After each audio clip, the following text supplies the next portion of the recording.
इसमें तो हमने बहुत तनकीद की। आप वजह खत्म। फरमा रहे हैं कि जिस तरह उनका वेलकम किया गया इलेक्शन के अंदर, उनके पास मैदान खुला था, फिर भी वो जीत नहीं सके। ये बिल्कुल आपकी बात अंडरस्टैंडेबल है और हम इसको बिल्कुल समझ रहे हैं। लेकिन मेरे आपसे दो सवाल आते हैं।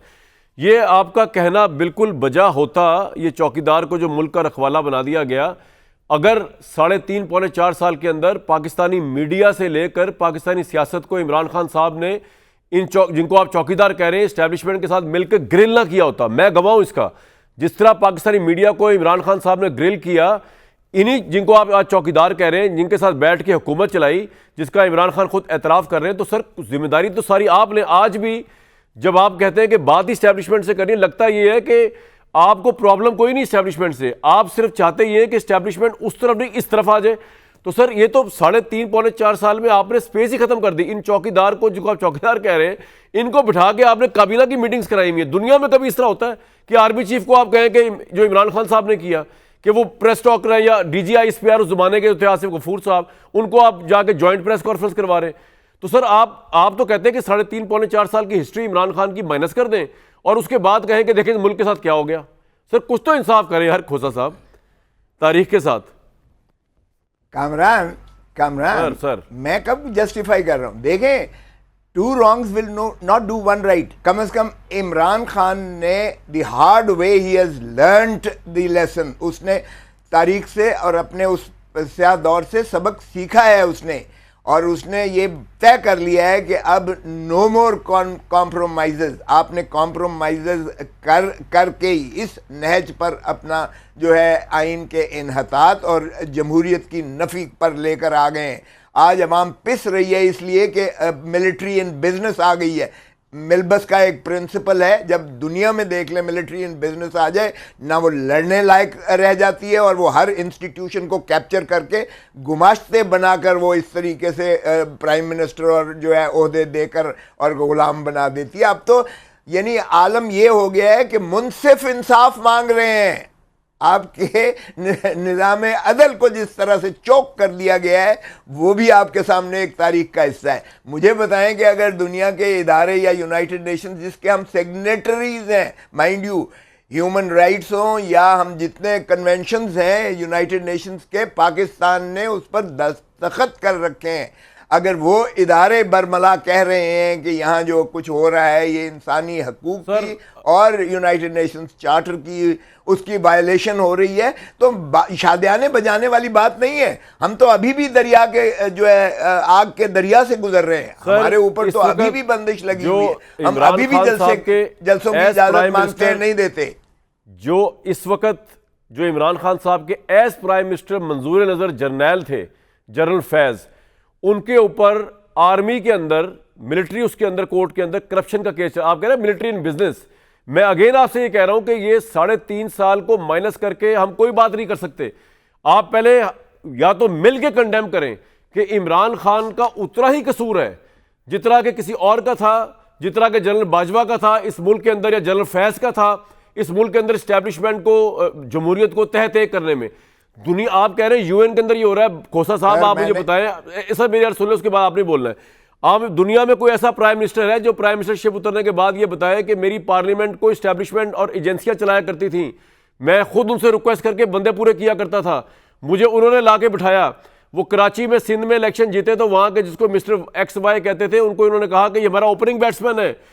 सर ये तो तबाही जो 3.5 पौने 4 साल में इमरान खान साहब ने फेरी है, उस जमाने की इस्टेब्लिशमेंट के साथ मिल के उसको माइनस करके हम किस तरह आगे चल सकते हैं सर?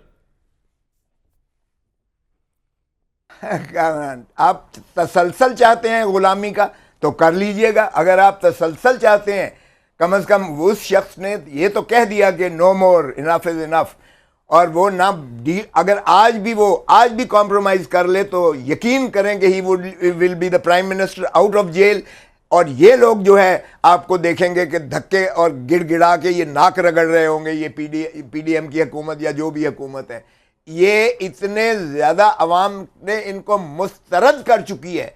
आप आज सर्वे पोल्स करवा लें, हमें आज भी मंजूर है, आप री इलेक्शन करवा लें। अगर इनकी जमानतें जब्त ना हो तो कामरान, शायद मैं भी यहीं बैठा हूं, आप भी यहाँ बैठे हैं, जो मर्जी आप मुझे नहीं, मैं तो आपको क्रेडिट दे रहा हूं कि आपने बल्ले के निशान के बगैर इलेक्शन जीता। सर, मैं आपको बिल्कुल क्रेडिट दे रहा हूं इस बात का, आपने बल्ले के निशान के बगैर इलेक्शन जीता। ये मैं कल उनको बता रहा था, जो PMLN के पार्लियामानी लीडर है सेनेट के, इरफान सिद्दीकी साहब, मैंने कहा जी नवाज शरीफ साहब की खामोशी का मैं एक्सप्लेनेशन बता रहा था उनको कि ये हुआ है उनके साथ, वो उसमें कोई दो राय नहीं है।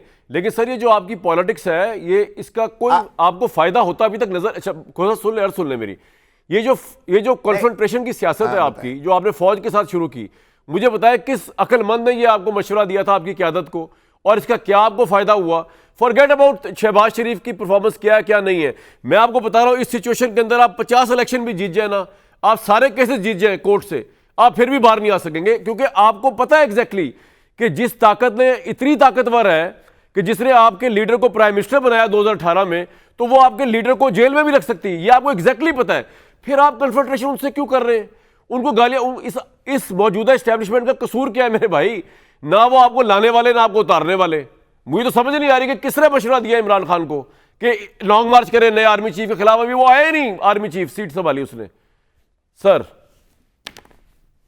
कामरान, जरा हौसले से अब सुनने की भी जरा जी, कर लो।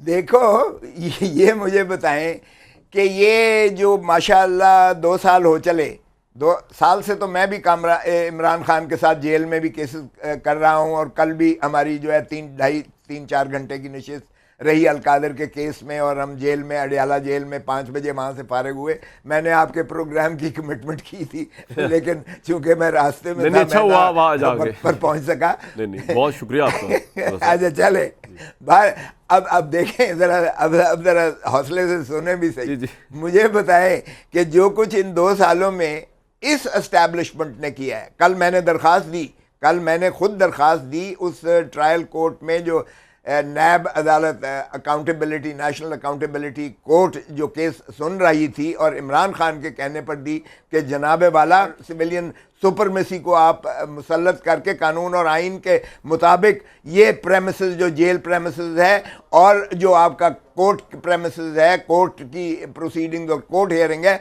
खुदारा इसे निज़ाम अदल के नीचे लेकर आए अगर आपने इस मुल्क को जो है।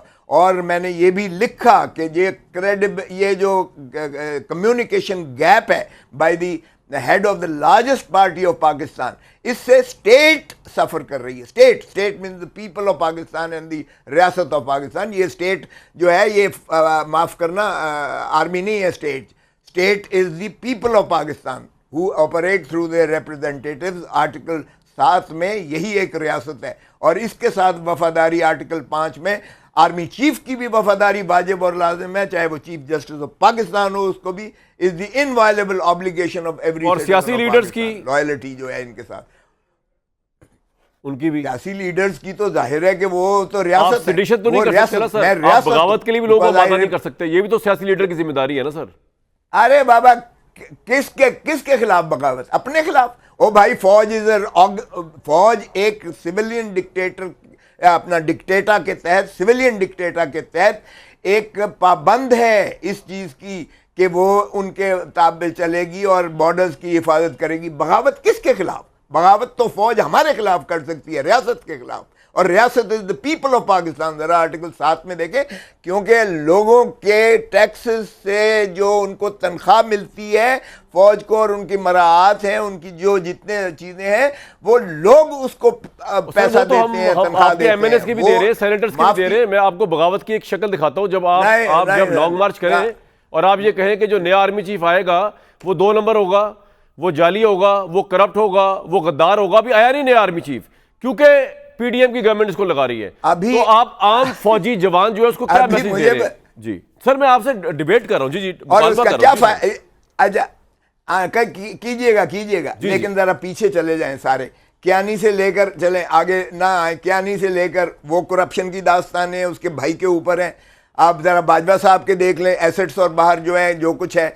आप ज़रा मौजूदा जो कुछ 2 सालों में किया गया है यहाँ, कि आपने जो है हर फॉर्म 47 वाले को, हर हारने वाले को जिताने में क्या क्या कुछ लवाजमात चले हैं और किस किस ने उसमें से जो है रंगा है। मैं किसी जात की बात नहीं कर रहा है। अब आप देखें इदारे कोई आपने जो है वो कर दिया है, वो कर अच्छा दिया सर, मुझे एक बात बताएं, मशकूक कर दिया है सारे मामलात में। आपका ये पॉइंट आ गया। मुझे एक बात बताएं, आप कह रहे हैं जी इमरान खान डील नहीं करेंगे, इस वक्त आपकी पार्टी दो धड़ों में नहीं करेगा, तकसीम नजर डील आ भी रही नहीं है। करेगा, मुल्क भी नहीं छोड़ेगा सर मुल्क भी नहीं छोड़ेगा। बिल्कुल नहीं, आपका कोई पॉइंट आ गया। धड़े नहीं है सर आपकी ये आपका मफरूजा है। इमरान खान ने खुद मफरूजा कहा है है मीडिया से टॉक करते हुए, उन्होंने कल दो धड़ों को बुला भी लिया है मुलाकात के लिए। सर ये तो उनका रिपोर्ट हुआ है, मैंने नहीं कहा। यार मैं ओ भाई मैं, अच्छा फवाद चौधरी मैं तो सुन मौजूद लें, था वो 4 क्या कह रहे घंटे हैं। कल रहा हूं। नहीं आप और आपको नहीं बताया कि दो धड़ों को बुलाया उन्होंने मिलने के लिए? हमें तो बताया मीडिया को। अच्छा हमें सुन नहीं ले पता जरा, सुन ले। उन्होंने कहा है, मेरे सामने मीडिया को एड्रेस किया है। उन्होंने कहा कि इनके जवाब नहीं देने किसी के भी, इसलिए कि ये डिस्ट्रैक्शन क्रिएट की जा रही है। ये यकदम जो है उभर के आ गए और जिनको आप माशाल्लाह चैनल पूरे बुला बुला के उनको एक वीवीआईपी ट्रीटमेंट दे रहे हो और जो उनकी बातें हमारे खिलाफ ब्लर्ट आउट करके की जा रही हैं कि बोना कहा जा रहा है, सर वो तो आपके फेवरेट। अच्छा मेरी बात सुने, अब देखें आपका जो सबसे ज्यादा फेवरेट चैनल है उस पर बैठ के इंटरव्यू दिया फवाद चौधरी साहब ने, मैं जरा दिखाया तो वो तो सुन ले। वो हम तो चले गैर हो गए आपके लिए। मेरा सबसे फेवरेट सबसे फेवरेट प्रोग्राम तुम्हारा है, मेरा और तुम्हारा चैनल है। आपको किसने कहा है भाई? मेरा फेवरेट कामरान शाहिद है मेरा फेवरेट। सर आपको किसने कहा है? चले बात ही खत्म होगी, फिर मैं वो नहीं चलाता क्लिप, बात ही खत्म होगी। ठीक है खुदा साहब, फिर मुझे एक बात बताएं। मैं बता रहा हूँ खुदा साहब, ये आपकी मोहब्बत, मुझे एक बात बताएं कि अब डील आपने नहीं करनी। उधर से मेरे पास खबर ये है, जो आपके भाई हैं, हमारे भी भाई हैं एस्टेब्लिशमेंट, उन्होंने भी डील नहीं करनी। वो कह ये रहे हैं कि जनाब हमारे पास इमरान खान को देने के लिए कुछ भी नहीं है, कि इमरान खान साहब चाहते हैं कि उनका मैंडेट वापस कर दिया जाए, तो हम इलेक्शन किस तरह अंडू करें। दूसरी तरफ इमरान खान के पास इस्टेब्लिशमेंट को देने के लिए कुछ नहीं है। इस्टेब्लिशमेंट ये चाहेगी शायद कि इमरान खान अगर बाहर आए तो आराम से 3-4 साल इस गवर्नमेंट को और इकॉनमी को स्टेबल चलने दें। वो इमरान खान ने करना कोई नहीं, आते साथ। तो ना इमरान खान के इख्तियार